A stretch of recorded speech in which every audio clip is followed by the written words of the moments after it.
مساء الخير بحضراتكم وأهلا في الفورت جورنال كلوب في الإزمي. أنا إنجي أبو زيد، إزمي ريسيرش كوميتي كوردينيتور، والنهاردة إن شاء الله هنتكلم على موضوع البروجراماتيك أسسمنت. دي second session بعد الفيرست سيشن اللي تشرفنا بحضور بروفيسور أميرة والي ودكتور أميرة السمح كبريزنترز. أتمنى أن يكون الموضوع شيق، وإن شاء الله تلاقوا بيبرز النهاردة مشيقة برضو نعمل عليها discussion ومناقشات. أهم حاجة إن شاء الله في السيشن هي إن احنا يبقى في interaction ونحاول نتفاعل مع البريزنترز، لأن مفيش صح وغلط، ده مجرد آراء في papers مكتوبة. إن شاء الله هنناقش 2 papers عن ال Programmatic Assessment. البيبر الأولانية وهيقدمها لنا دكتور نزار على ال e-portfolio Programmatic Assessment and e-portfolio، والبيبر الثانية هتقدمها لنا دكتورة هدير عادل عن ال Implementation of Programmatic Assessment في ال Under وال Postgraduate programs. أنا بس أحب الأول يعني أشكر التيم بتاع الجورنال كلاب، البروفيسور دكتور هند أبو العطا ودكتور أسماء عبد الناصر، للمجهود الجبار اللي بيعملوه خلال السنة كلها. شكرا لحضراتكم. احنا هنتكلم عربي في خلال السيشن لغاية لو حد اشترك معانا non Arabic speaker هندي هنت وهنبدأ نتكلم بالإنجليش، فساعتها أتمنى إن الانتراكشن كمان تكون بالإنجليش عشان يحسوا إن هم included. أنا دلوقتي إن شاء الله هنبدأ أول سيشن مع دكتور نزار، وأنا أحب يعني إن أنا أقدم حضرته. هو دكتور نزار أبو حلاوة، Associate Professor in Pediatric Surgery, Supervisor of Medical Education Department, Faculty of Medicine in a University. He's a former fellow and external reviewer of نقاي. تشرفنا بوجود حضرتك دكتور نزار، وتفضل حضرتك اعلن في السكرين.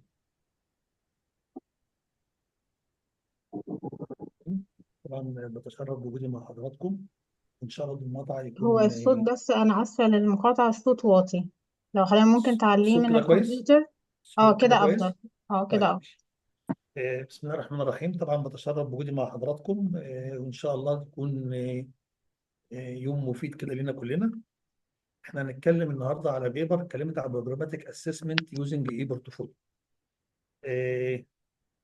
اول نقطه لما جيت انزل البيبر دي يعني ما لقيتلهاش زي سورس او ما لقيتش جورنال، ففوجئت ان هي تبع حاجه اسمها سبرينجر بروسيدنج ان هيومانيتي اند سوشيال ساينس.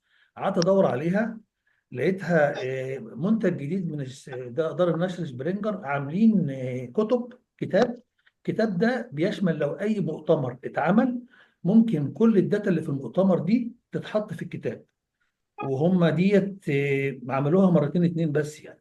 فلقيتها فعلا فكره كويسه جدا، انها بيعمل دوكيومنتيشن لاي اكتيفيتي. ومتهيألي احنا ممكن احنا في الجمعيه عندنا اكتيفيتي كتير، فعايزين ندور على ان احنا نعمل دوكيومنتيشن بالطريقه دي يعني مثلا هو الفكره كلها ان دوت كان مؤتمر في ماليزيا، عايزين يثبتوا الجزء بتاع اللي هو البروجراماتيك اسسمنت في كل الميديكال سكول في اندونيسيا. فهم كمان عاملين ايه؟ عملوا بري كونفرنس ورك شوب وعملنا كلها دوكيومنتيشن زي ما انتم حضراتكم شايفين كده. مش كده وبس، كمان ده الكتاب كله عباره عن مالتيبل بيبر ومالتيبل توك، مالتيبل توك على الميديكال اديوكيشن في العموم يعني. حتى لما نيجي نشوف كده هنلاقي ان هو كان بيتكلم كمان على النيرسينج ستودنت اللي هي رقم 2 ديت، نيرسينج ستودنت. الانترودكشن بروجراماتيك اسسمنت ده بيبقى ديسيشن ميكنج، بيبقى مالتيبل وترانجليتد داتا بوينت حوالين الستودنت بيرفورمانس. التولز بتاع البروجراماتيك اسسمنت مهمه جدا. الاي بورتفوليو بيدي وفره من التولز او وفره من الداتا اللي ممكن يقيم بيها، لان هو بيعمل كولكت وريكورد وريفليكشن على الستودنت بروجريس ذات نفسه. في الانترودكشن برضو قال البروجراماتيك اسسمنت دوت يعني لحد ما في الويست. Excuse me, Prof. Nassar. We have some non-Arabic speakers. Okay. So we need to keep in English. Okay. Thank you. Programmatic assessment widely discussed في الويسترن country, however in eastern country especially Indonesia not covered. He has a large project of implementation of programmatic assessment. Study aimed to design a national level of e-portfolio for undergraduate of medical education. الميثودولوجي research depend on الستاندرد ستانفورد 5 step. First step, emphasize engage stakeholder of 93 medical schools to gather insight, experience, and expectation regarding the e-portfolio. The next step, define. The identify challenge related to outcome-based education, experience with e-portfolio, mentorship process, faculty development need. Then generate idea to address identified challenge. Focus on creating user-friendly platform, support reflective practice and data management. Then design prototype, development of e-portfolio system. Then pilot study of e-portfolio. I want to ask a question. What is the importance of 5 steps? Besides, define, idea, prototype, test.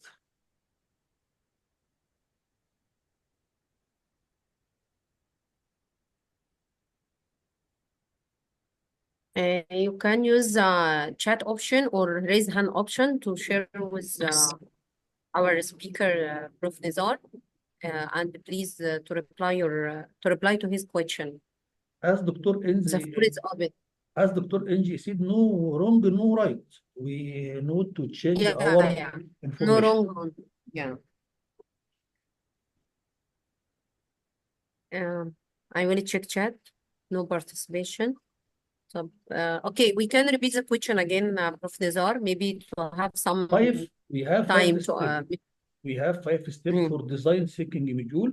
Besides, define, idea, prototype, and test.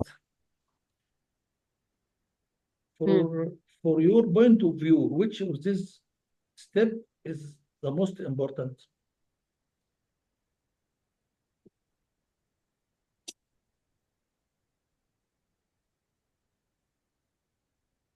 Prof. Umayma raising her hand. Okay, Prof. Umayma, go ahead, please. I think these 5 steps are part of managing change. You are introducing a new thing for people, so you have to engage all the stakeholders who are going to use the e-portfolio, make them understand the purpose of using the e-portfolio, what's the benefit for them in using the e-portfolio, and the stakeholders include both faculty members, administration, and students. So all of them must know the purpose of using the e-portfolio. The second thing, those who are going to implement this change, which is introducing or implementing the e-portfolio, must master the knowledge of how to implement that change. Not taking it superficially. They must know how to implement this change and be prepared if there are any challenges. If this happens, we are going to do this. So they must have alternatives. The second thing is the piloting. The piloting is so important. Before radical change, you must do a localized or a limited change to explore any obstacles or any difficulties and try to mitigate them before generalizing that change. Thank Very good, Dr. Umayma, our prof. I think the second stage is very important. We must define the challenge, especially faculty development need. I talk from background of experience. Faculty development need is very, very important. It is one of the most important success factors. Key feature of e-portfolio. E-portfolio can be subjective measurement. Allow the student to reflect on their learning experience and achievement, and also this alignment with national medical doctor component in Indonesia. This is the e-portfolio.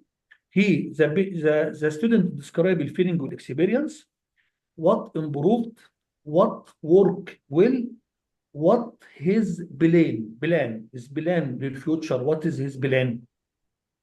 Then objective. الobjective through examination score, through BBL discussion, allow both student and the advisor to monitor academic performance against established competency. Assessment of student through feedback and monitoring process. This is a picture of portfolio. The module البلوك in national competence, الcriteria which he assess the student and the school. Plan is very, very important. With student or advisor must be plan for next step. And this is one of very advantage of e-portfolio. In the e-portfolio, we can make link between multiple module and the multiple semester and the multiple year, which is not present in paper portfolio. The student, المونيتور او الادفايزر will be answer about student progress, rated learning outcome, current state compared to initial plan. It is very, very important when we talk about state of the student in regard to the plan from the previous module or previous semester. Then about the student state, then the most important plan of student for next learning module. As Dr. Umayma said, the e-portfolio introduced in 34 medical school only. Remember, in this conference, 93 medical school, but introduced in 34 medical school only. Training للفاكولتي administrator.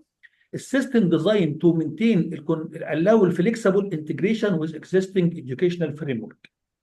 Initial step, challenge of e-portfolio, a lot of challenge. The first challenge is data input of all students. It is a very difficult and you need collaboration between the IT department and staff. Faculty development is very, very, very essential for effective interpretation of e-portfolio. Reflective practice training very important to the student and the faculty, and I add in this point the most important training للfaculty member for constructive feedback. The feedback is very, very important for student. How to give feedback to the student must be constructive feedback. Conclusion: the development of e-portfolio system represents a significant step toward enhancing programmatic assessment.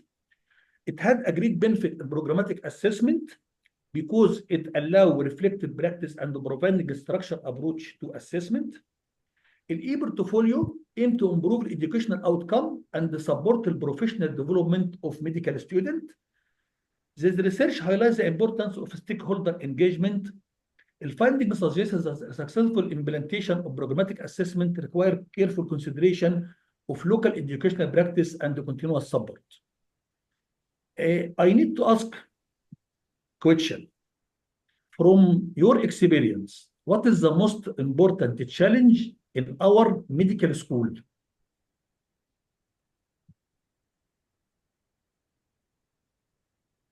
In applying e-portfolio? Yes. This is a challenge which we met in Indonesia. In our medical school, what is the most important challenge? The floor is open for all of you to share your input. I want to share, but I will keep myself for the end. Okay, Prof. Umayma, go ahead. I think that the commitment of the students to use the e-portfolio or even the paper portfolio is the most important problem that we all face. All our students are grades hunters. They hunt for scores. The portfolio, even if we allocated some marks on the portfolio, they are so small. small number of marks on the portfolio. So the student says, why bother and spend all my effort in filling the portfolio and making reflections? And for example, I will gain 5 or 10 marks. It's not important. I have to study. This is better for me. So the student's commitment, this is number one. Number two, the faculty, even the faculty members, they are not internally convinced of the importance of portfolio, the value of the portfolio. It's a new culture and we are not yet convinced of its importance. So even the faculty members encourage the students to study first, study your knowledge and skills and the medical knowledge first, and leave the portfolio at the end and we are going to sign for you. This is what happens. So the commitment, I think this is one of the most important and serious problems.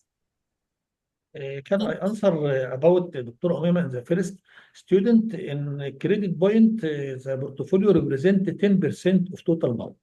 I think any medical school has credit point has a good chance for student to support, or especially if e-portfolio give benefit to the student in form of reflection and feedback. Even if I agree. I agree. We have 10% for you, but we actually overcome that challenge. When you ask the other question, how did you overcome this? I'm going to share our experience. Okay. Okay, thank you, Prof. Umaima. I agree with you for both mentioning 2 points. It is important, and we have some shared information, Dr. Nizar, in the chat. Prof. Mona mentioning large number of students and residents per faculty. Yani student staff ratio. I think one of the most challenging that the staff will follow how many students. So they need to work as a good mentors. It is difficult exercise for them if they have a lot number of students.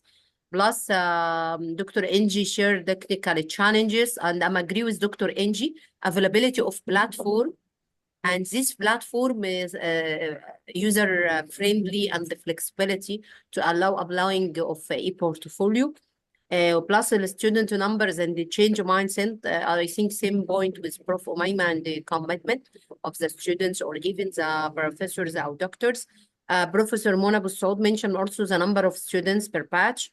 Professor Daan Morsi also mentions that we need to change mindset and to change the culture among the faculty and the administrative. We need the administrative support.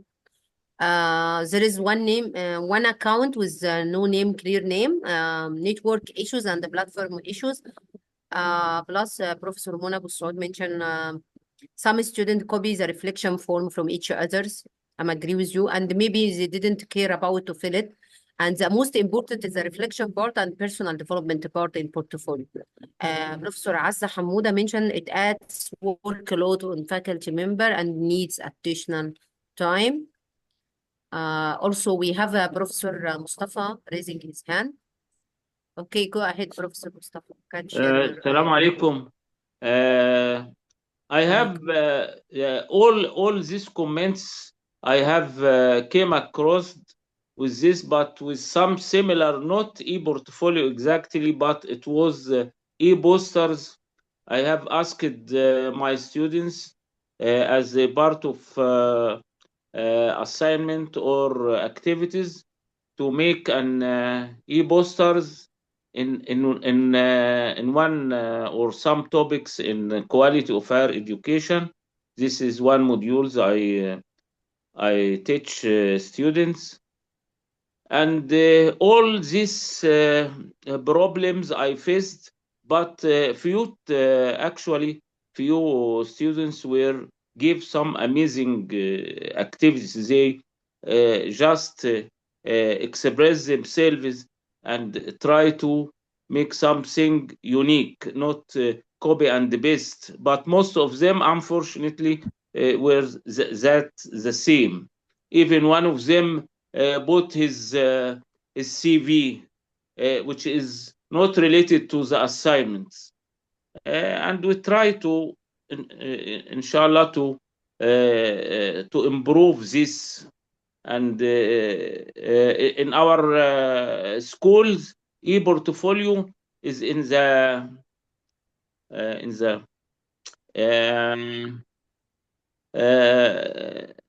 come as a logbook, their logbook and the activities in the Incision Anatomy or Incision Academy and something like this.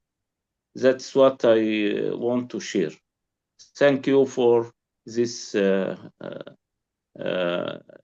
club. I can add now we have opportunity of AI. We can develop AI model to grasp any shading or any copy and paste of reflection, and also by multiple portfolio added to AI, we can AI can help us in decrease the effort in feedback. Also, it can help us to develop the learning plan depend on the data and other criteria for student as learning style, as social relation, multiple data. And there is two model developed in this way.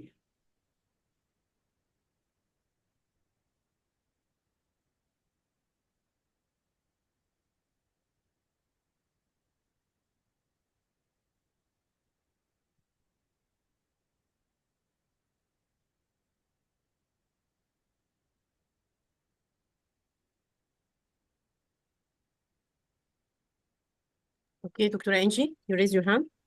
Yeah, Dr. Nazar, if you allow me, we have here a comment from Dr. Azza Hamouda saying that it's a workload on faculty and needs additional time. So I would like to discuss this point if they think that the e-portfolio will minimize the workload or will increase the workload on faculty member, because it's a big point of difference between the paper portfolio and the e-portfolio. So we can discuss this point further. I think e-portfolio, I can give my feedback in mobile, in lab, multiple opportunity according to my duty. I think Yes, and also the use of technology, as you mentioned, Prof. Nazar, use of technology, and if we apply any kind of AI tool, it will help us to give a personalized kind of learning for our students, plus the availability of using a portfolio. If we use a good platform with easy accessibility, user-friendly, will help our staff and our faculty to follow up their students and give them a regular feedback, and they can arrange together mentee mentor a one-to-one consultation meeting, or have some kind of a reflection, or maybe some kind of discussion for cases, or any kind of workplace-based assessment. But as we mentioned, that the problem of e-portfolio or not e-portfolio, the problem in general of portfolio, as mentioned by Prof. Umaima, the most of the students and the staff feeling that portfolio is a silly task and not a good tool for assessment, although it is one of the most important tool in evaluating the student or candidate in multiple settings with multiple rater in multiple situations to achieve triangulation. And also it is one of the strong assessment tool which supports the continuous type of assessment, and it goes with the programmatic idea of programmatic assessment. So I feel it is important to change the mindset and work in commitment at both sides, and use a good tool, platform, resources availability, plus good training. And also not every one of the faculty can work as a mentor. We know our mentorship program to make our faculty more committed and believe in the idea of portfolio. If they are believing that their role as a mentor is an important role, like their role as an information provider, they will play their role in an appropriate one. Okay, we have a raised hand from Hind, and we can listen to you, Prof. Nazar. Okay, Prof. Hind, then Prof. Umaima. Okay, Prof. Hind, go ahead. Okay. Thank you very much. Actually, I was interested for the discussion regarding the most important challenges, and I do agree with most of the opinions for either for the students and the not commitment, or from the staff being overwhelmed with many tasks, and this makes them less committed and less convinced for the importance, especially they didn't actually have their own portfolio. However, on the other hand, I met students, a large number of students who are starting to think positively toward the portfolio and thinking because they are communicating with their peers abroad and the national level, and they start to know what is the importance of their portfolio and maybe a chance for having them go abroad, and they have to fulfill their portfolio, and they start to fulfill their portfolio to help them for the travel. And I think the mindset here is very fruitful for academia and administrative of the medical schools to catch this point and build on to confirm the idea of applying the portfolio in a positive way, because the students actually start to know what is portfolio and how important is it. Not a wide scale, but I believe that this will spread fastly between the students, groups of the students over the country, not only in a focused medical school. And thank you very much. Thank you, Prof. Hind. We can take opinion from Prof. Umaima, then Prof. Mustafa, but I need to share with every one of you that we have 2 minutes only for the first presentation. Yes. I think we have to do two things to promote the portfolio culture. Number one is adaptability. And we are going to come in the second article about the complexity of the system, of the education system. To survive in this system, we have to adapt according to the contexts that we are living in. So as part of the adaptability from the side of the faculty members, non-commitment of the faculty members, or because there is too much workload on the faculty members as regards portfolio. So as Dr. Nizar said, why not use the artificial intelligence in marking or reviewing the portfolio, giving personalized feedback and constructive feedback, and this will ameliorate or reduce the workload on the teachers. This is number one, as regard the faculty. So we are adapting according to the context, and we are taking it as an opportunity because we have technology. So why not use it constructively? As regards the students, and this I did in our institution, the portfolio is task-based. Task-based, which means that we used tasks that enhance the learning of the students and which reflects on their performance in their summative exams. And so they take it seriously, because these tasks, if you do these tasks well, then you are going to do well in your summative exams. This is number two, because this is their mindset. So using technology, this is adaptability. There is another point, but I just forgot it because I'm an old lady. So when I remember it, I will share it with you. Never to say that, Prof. Umaima, your input is valuable for us. Thank you for your inputs. And we need to take opinion from Prof. Mustafa and the conclusion from Prof. Nizar after that.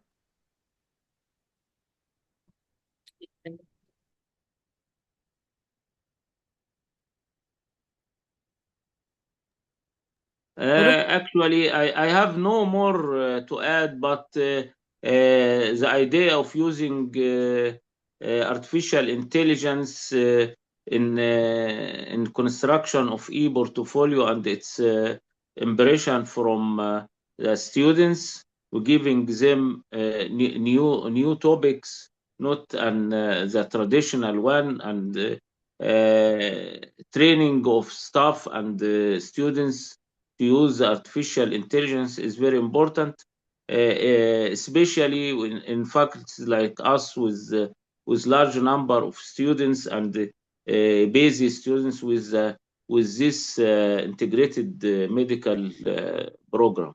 So thank you, and I have no more to comment. Excuse me, Dr. Asma. Dr. Asma. Yes, go ahead, Professor. Yes, Omar. I remembered it. If this is an internal solution inside our institutions, there is also, we need an external support from the medical sector, from the accreditation standards, for example, and the policies of the Egyptian Medical Council, so that they can make the academic portfolio of the student one of the documents that are important to evaluate before they take their residency. And this is applied in Saudi Arabia. Those who work there know very well that the student's portfolio play an important role in being accepted in training programs in the Saudi Commission for Health Specialties. So it is important. So the students take care very much how to introduce their portfolio.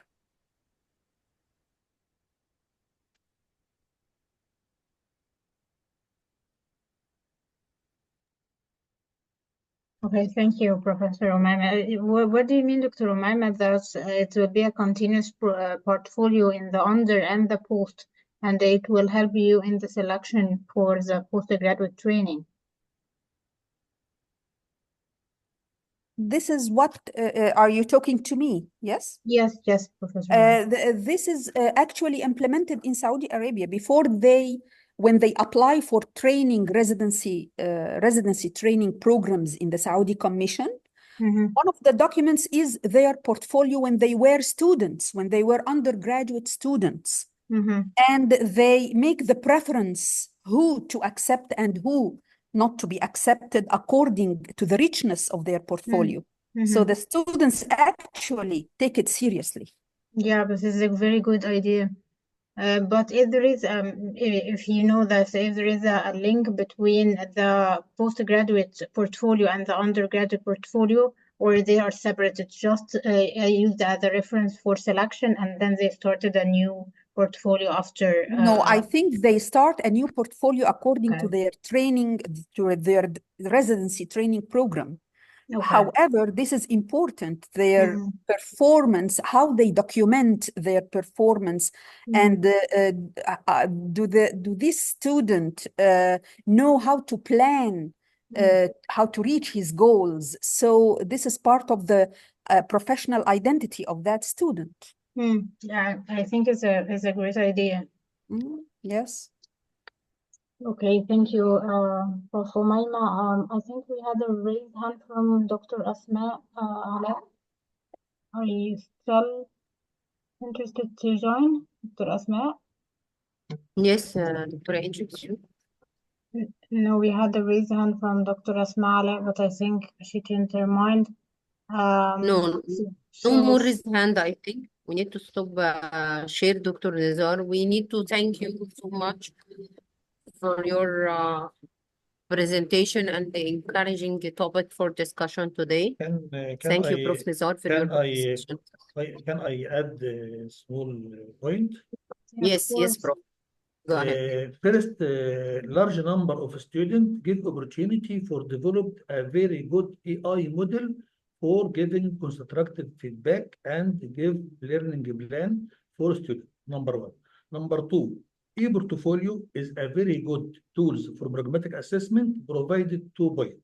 First, change mindset of student and medical staff to use the new technology to overcome the large number of students. Thank you.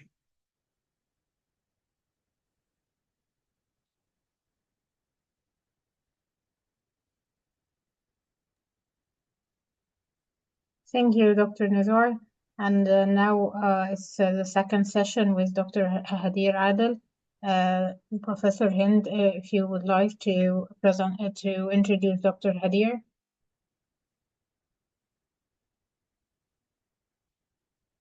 Dr. Hadir, please open your camera and unmute your mic and start sharing your screen. Okay, can you hear me? Prof. Hind. Hello, good evening. معلش no, Hadir, okay. your screen appeared. Yeah, sure. Share your presentation and open your camera if possible. Okay. Screen. Recording in progress.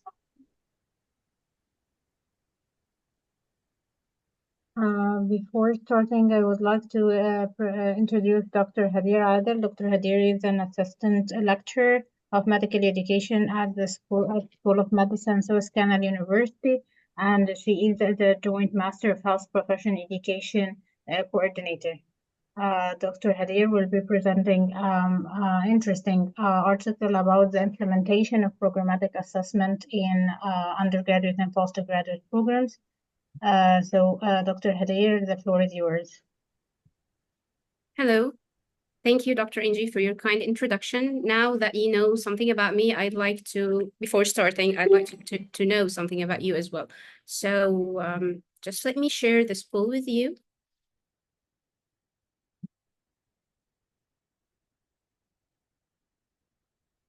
Is it visible?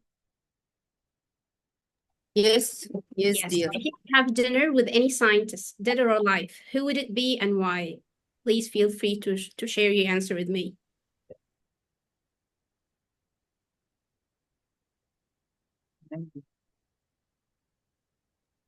You can write in the chat if you want. Yes, sure.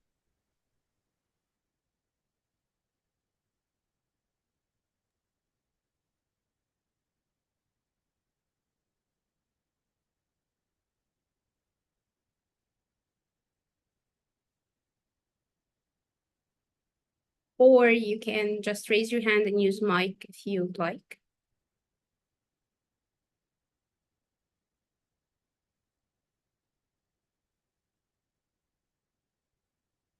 Okay, so let's see.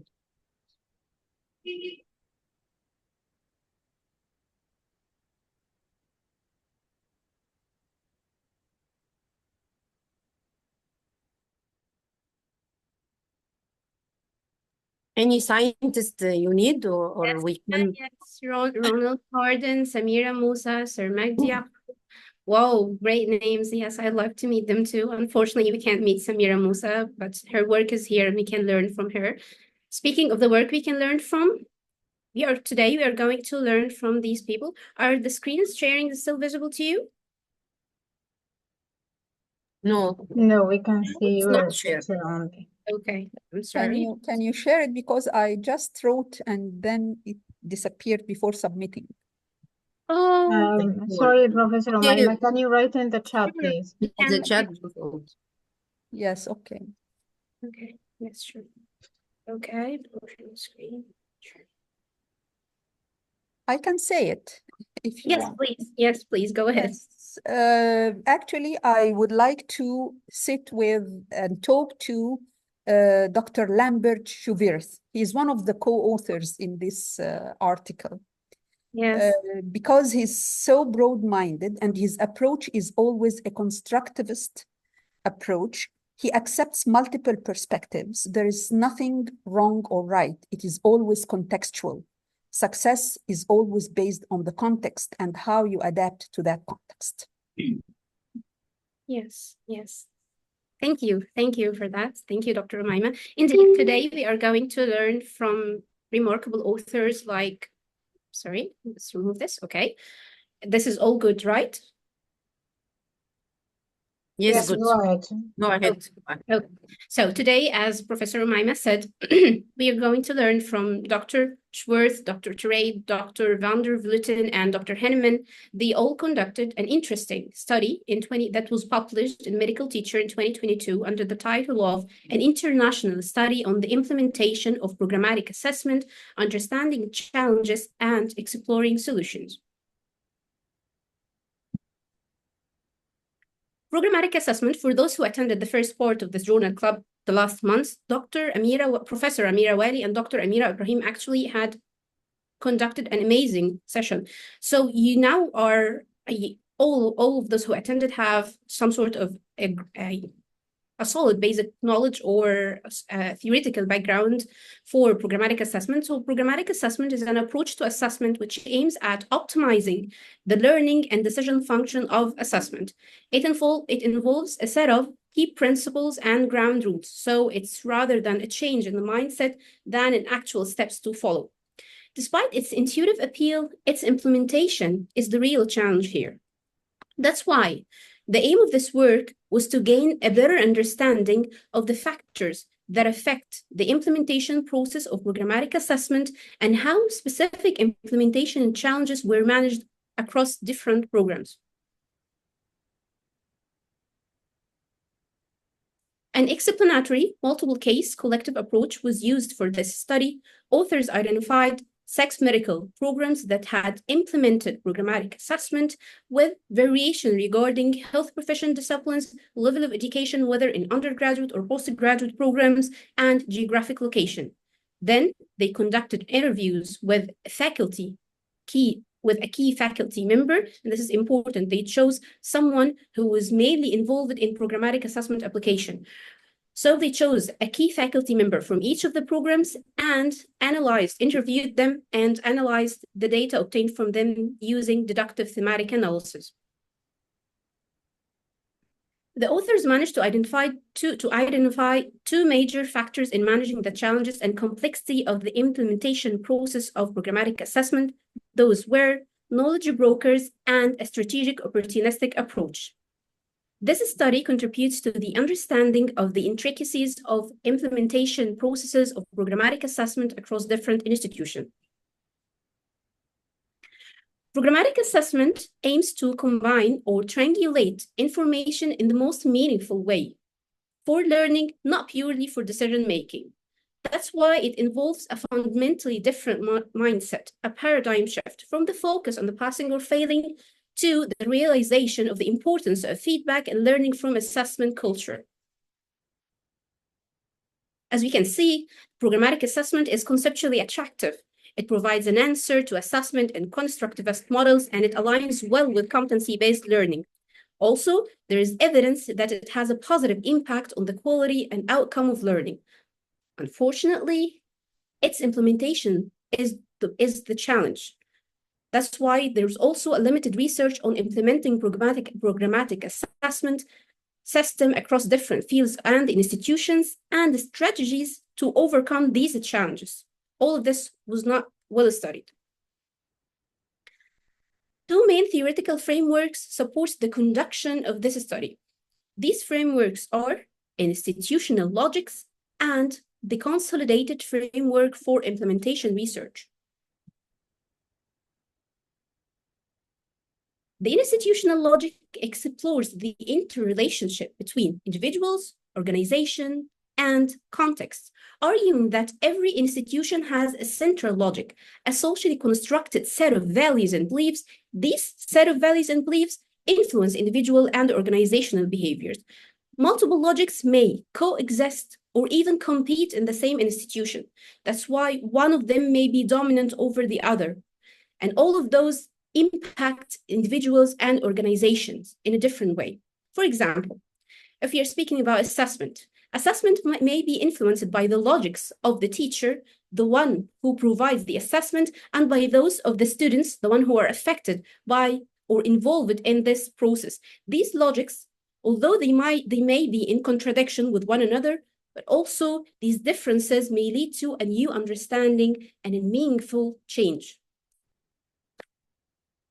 The other framework is the Consolidated Framework for Implementation Research, which is a theoretical lens to examine the specific factors and circumstances that surround the implementation across different contexts.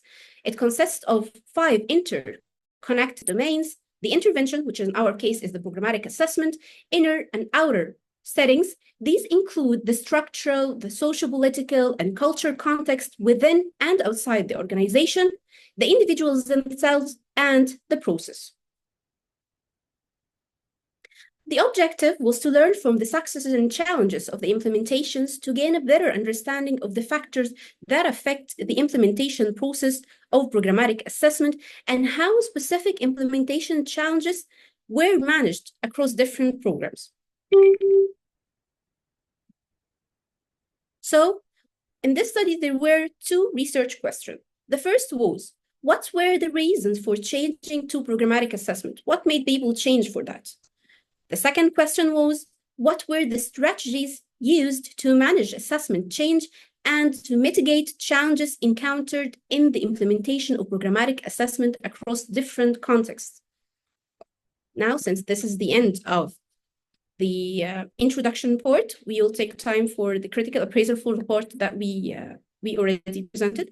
Dr. Inji, may I ask for your help? Thank you.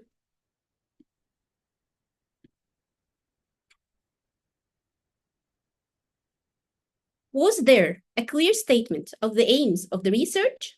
Yes, no, or can't tell? Okay. Great. If anyone, thank you. Well, almost everyone saying yes. Does anyone want to clarify what were their purpose or the aim of this research? Please feel free to raise your hand and unmute your mic.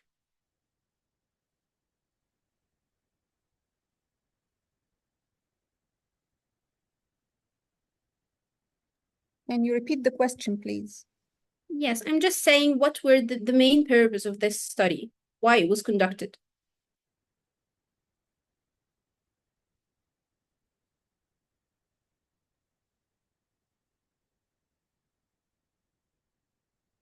Can you hear me? Would you like to move to the next part? Okay, Dr. Umayma. Yes, sure. Go ahead. They want to know why adopt this change. If you are having an assessment approach, why do you want to change to programmatic assessment? Number 2, if you took the step to change to programmatic assessment, what are the challenges that you faced and how did you overcome them? Perfect. That's exactly the essence of this article. Thank you, Dr. Umayma.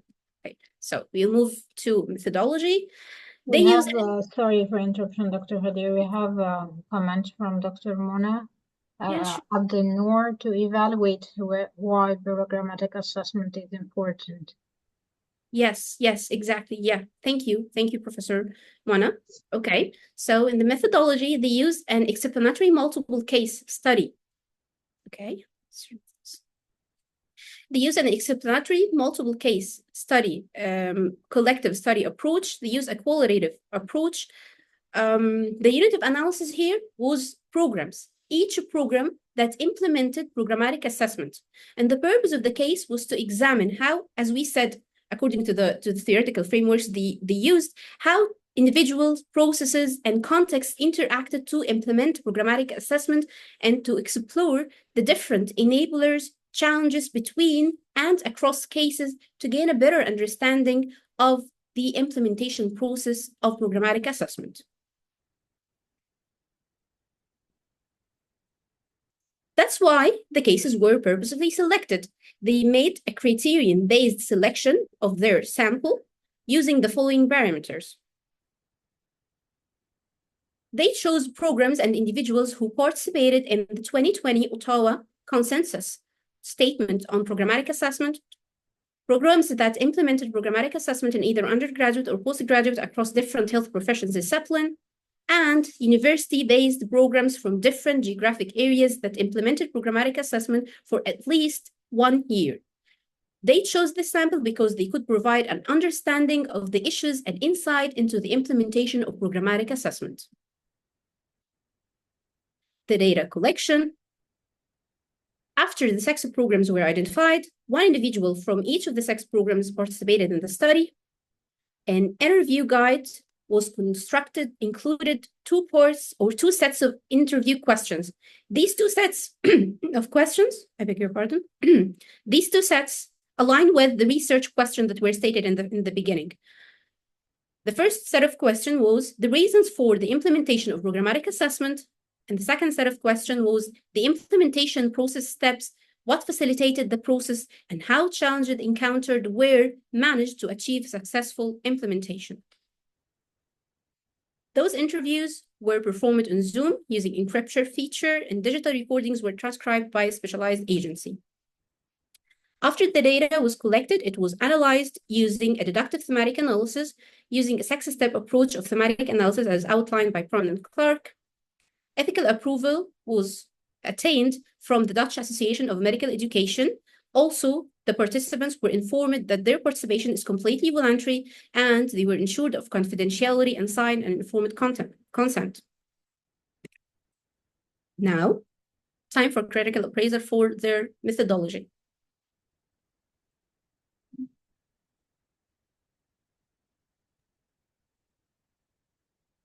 Great. The first question, in your opinion, is a qualitative methodology appropriate? If the research seeks to interpret or illuminate the actions and/or experiences of research participants, was qualitative research the right methodology for addressing the research goal? Yes or no, or can't tell?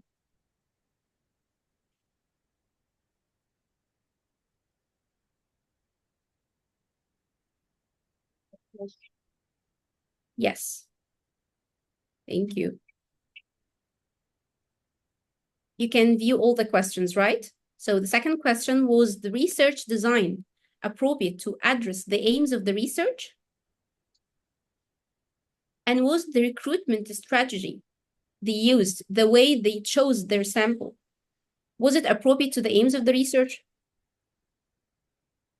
Please feel free to share your opinions with me using the chat or the mic. Unfortunately, I can't see the chat, so if there is any doctor saying something, saying yes. Yes. Yes. Yes to all questions. Yes. Yes. Important. Yes. Yes. Yes. But you have the poll starting to participate. Yeah, we have only 3 participants who participated so far. Yes. So let's wait like for another 10 seconds to 15 seconds for other members to. Yes, go ahead, please, Dr. Inji, or I don't know who raised his hand. Yes, it's me, Hadir, but I have a concern here that they have selected, however, shared in Ottawa consensus, which is brilliant, but they have included post and undergraduate programs. And I imagine that the challenges are different between the undergraduate and the postgraduate, but they included them as a program that have implemented competency-based.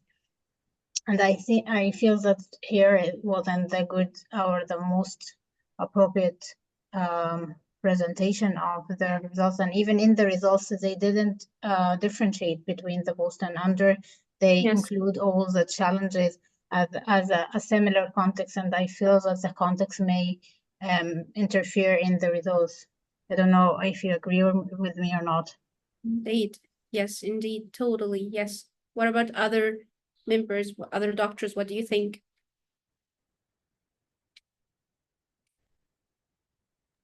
I think I have a different opinion from Dr. Inji's because actually they are discussing the success factors and the challenges in different contexts. Undergraduate context is different from the postgraduate context in many aspects. So I think this served the purpose of the study rather than a flaw in the design of the qualitative study. Great. Another great point of view. I agree with you both. Sorry, I didn't get what you mean, Dr. Umayma. Do you mean that it's okay to include the post and the under, or they are different? No, it's good to include both because one of their objectives in the study is to check whether the different contexts, in different contexts, the approach is different. So the undergraduate context is different from the postgraduate context. And I think this is an opportunity for them to check for the contextual factors that might affect how programmatic assessment is introduced and implemented. Yes, I think we are on the same page because I feel that they are different and they should show this difference in the results, but the results came across as a general without discrimination or differentiation between the under and post, while I can feel that the context should have an effect on the results. Maybe because it's only one postgraduate program versus how many? Five. And undergraduates, so they couldn't catch the difference. Okay. Yeah. Thank you for your valuable opinions. Does anyone wants to give us another comment, or shall we proceed to the next section? Also, there is an important point that you went through very quickly in your slides, but I think it's very, very important. When they said that none of the authors of this article were involved in the study as cases. Yes. This reflects and feeds back into reflexivity and their own inclinations and biases for their own ideas and perspectives. So they kept themselves away from the cases so that the results are more they are more away from their inclinations and their ideas. Yes. Yes.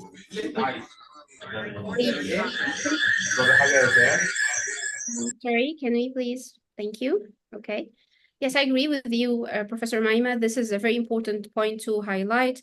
Indeed, they even have highlighted their role as human beings when they analyzed the data and how these data were affected by their own perceptions towards the results. Yes, they were very, very honest and I love the way they conducted this research. Yes. Thank you. Okay. So next is the results. Okay. As we remember, we had two main research questions. The first was why there was a need for implementing programmatic assessment in your institution or in the institution of the participants who participated in this study. And the second one was identifying the challenges and how these institutions managed to overcome the challenges they faced. So the results also were categorized in two sections. The first was the perception of a need for change. From the data, it became clear that the main driver to the implementation of programmatic assessment was not external change, but the perception of human beings to this change. For example, external changes such as the national competency-based frameworks or accreditation requirements, they in themselves, they are not the reason for change, but how we as individuals perceive them as a need or perceive them as a reason for change is the reason why these institutions managed to implement programmatic assessment. Since people perception is a central concept in the application of programmatic assessment, there were some core implementers, those core believers who believed in programmatic assessment, those who were known as the knowledge broker. Those were one of the two reasons how the managing of the challenge were affected: the knowledge broker and the opportunistic approach that the knowledge broker used. Okay, so the knowledge broker are people who use their networking capabilities expertise, they are expert and assessment literacy, were able to begin, design, and maintain programmatic assessment implementation and to manage the complex challenges that were faced during the implementation of programmatic assessment. So the knowledge broker initiated the implementation process and took a lead position to affect change. They formed strategic alliances internally within their institution with influential faculty members and early adopters to support the implementation of programmatic assessment. Also, they established ongoing collaborations and strategic alliances with other medical schools that implement programmatic assessment. The knowledge broker were strategic in seeking and securing leadership buy-in and support, and they were like a cornerstone in the implementation process of programmatic assessment. Those knowledge broker, they used strategic opportunism approach.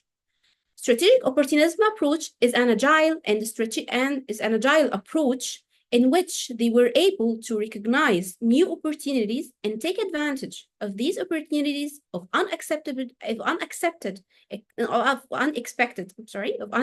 events while attending the current needs and daily occurrences of their job. The knowledge brokers were not just agile and adaptable, but they were also goal-oriented, strategic. They had clear conceptualization of the purpose of the change. So they have a clear goal or outcome in mind, but being situationally aware and agile in the ways to achieve those goals. Well, now time for critical appraisal for the results. Do you feel that the findings that were shared were clearly explained, were explicit? Do you feel they were sufficient? What do you feel about the results of this article? Is there a clear statement of the findings?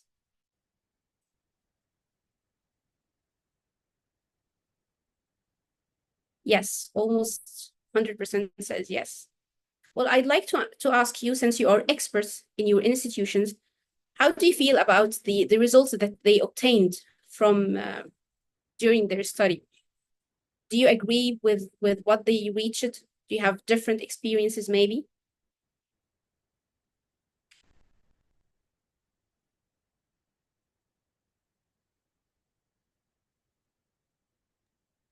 Please feel free to you can use a chat or you can raise your hands and share with us.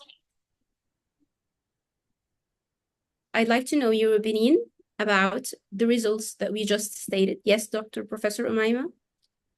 I think they were terrific and awesome in presenting the results because they gave us a holistic view, the big picture of how to lead and manage such change.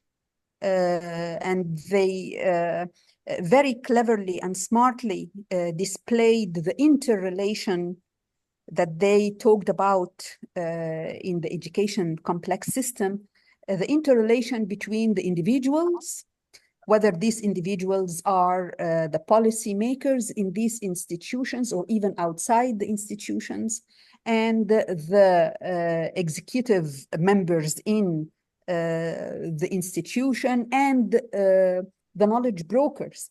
And here the knowledge brokers are the medical educationist who is knowledgeable about programmatic assessment. And he is a very good explorer of the opportunities when to make that change and when to take that opportunity in order to implement the change that he is visioning. And not only the interrelation between the individuals internally and externally, but also how the processes in the institution is run in order to overcome the challenges. They smartly gave us the big picture of how to lead and manage the change and manage the tensions that could arise during the implementation of that change. Exactly. Yes, exactly. That's how I feel. I feel that they hit the core of the programmatic assessment implementation process. They didn't Yes. give us superficial steps. Instead, they clearly stated that if you want to make a change, you need to have a believer who has both capability and the desire to initiate and sustain this change. Thank you, Professor Umayya. Thank you. Anybody else? Maybe someone has a different point of view? There is also a very good word that they used at the end of their article, the alchemy. Actually, before I reach page 7 and read this word, when I went through the article and before reaching this page, actually I remembered, it reminded me of The Alchemist, the novel, The Alchemist. Yes. Because you can put sand and things, many things in the mixture, but at the end, he transformed this mixture into gold. So the outcome is unexpected and unpredictable. It depends on the التوليفة, the recipe itself. So I was very happy because The Alchemist came into my mind before I read the word the alchemy in page 7. Yes. Yes. Yes, interesting. Thank you. Thank you, Professor Umayma. Does anyone want to share with us his or her opinion? Or shall we go to the next section? Okay. So now we reach the discussion. The study contributes to the understanding of the intricacies of the implementation process of an assessment system, programmatic assessment across several different international health professional education institutions. Two major factors were identified eminent to manage change and mitigate challenges, which were the knowledge brokers and the strategic opportunistic approach they use. The leadership played an important enabling function in the implementation process of programmatic assessment. This study has limitations. First, the data was not collected over time, exploring how this change occurred longitudinally. Also, the selected programs don't represent all the institutions that have implemented programmatic assessment. And for our last question,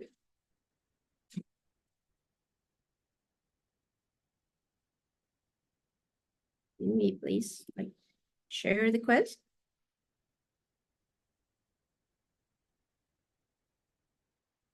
Okay, so the last question is, how valuable is the research?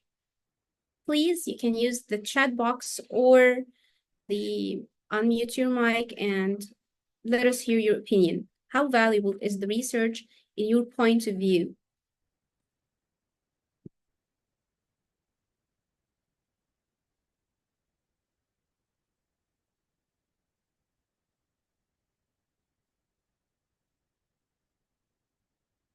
Did this study makes a difference in the existing knowledge or in the understanding? Did they identify new areas where research is necessary? Professor Umayma? In fact, it added value. It has an add value. The research itself, the design of the research itself is of very high quality. Really? And so this ensured credible results because the methodology was robust and rigorous. Number two, it is presented in an efficient way, following the code that says less is more. They actually introduced a very complex and a very difficult subject in a very simple and precise and concise way. So it has an add value, high quality and efficiency. Yes, I agree. Simplicity is the ultimate form of sophistication. I totally agree with that. Yes. Yes. Thank you. Thank you, Professor Umayma. Does anyone else wants to join to share us their opinion? Yes, all of the people are here agree that the research is valuable. I'm sorry, I cannot check the chat box. Hadir, kindly take time of time management. We exceed more than half an hour. No, Okay. it is 11. This is the final. This is the final slide. Okay. We are done. I'm sorry if I took a lot of your time, but it was As you can see, it was a heavy article, yet highly important. I hope you enjoyed this journal club session. And if you have any comments or have any points of view you want to share with us, we are happy to hear them. Thank you, Hadir, for selecting this article. This was really challenging to read it and digest it, and I hope everyone enjoy reading it. As I said, it's an eye-opener because it lets you to think about what each comment mean, and it was well written in a great way. But I think it's the credit for the very prestigious authors of the article. So thank you for selecting this article. Yes, I want to congratulate Dr. Hadir because I think you are a demonstrator. Yes. Assistant lecturer to be soon. Yes. Assistant lecturer.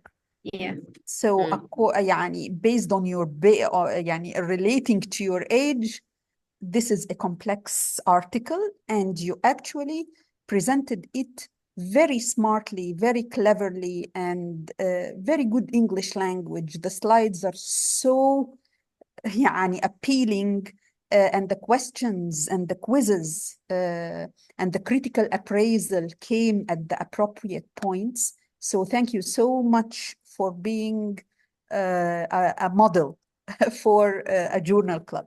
Thank you. Thank you. It means a lot for me hearing this coming from you, Professor Umaima. Thank you. Thank you. Thanks to everyone who attended this session.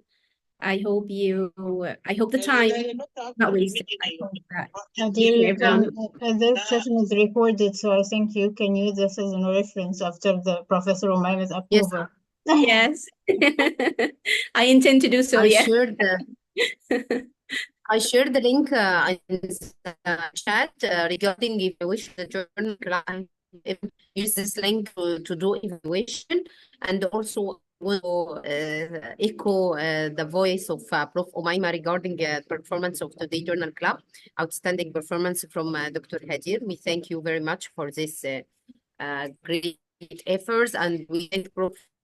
We enjoyed today's two wonderful articles, and I think this is selection of our participants, but the Journal Club team worked a role to accept this article. So we need to thank Prof. Hind and Dr. Angie and me for this organization. Please fill the form, and thank you for attendance today. I will share the evaluation link in the group. Thank you, Dr. Hadir. Thank you, Prof. Nizar. Thank you for everyone. Prof. Nizar, for your great session and for also the very interesting article about the portfolio. Thank you. Thank you. Thank you, Dr. Asma, Dr. Hind, Dr. Angie, Professor Hind. Thank you for this wonderful moderation of this session. Thank you. Thank you, Dr. Hadir, Dr. Nizar, Dr. Asma, Dr. Angie. It was great being with you. Very. And active participants, very interesting discussion we have today. Thank you for everyone. Assalamu alaikum wa rahmatullah. Wa alaikum assalam wa rahmatullah.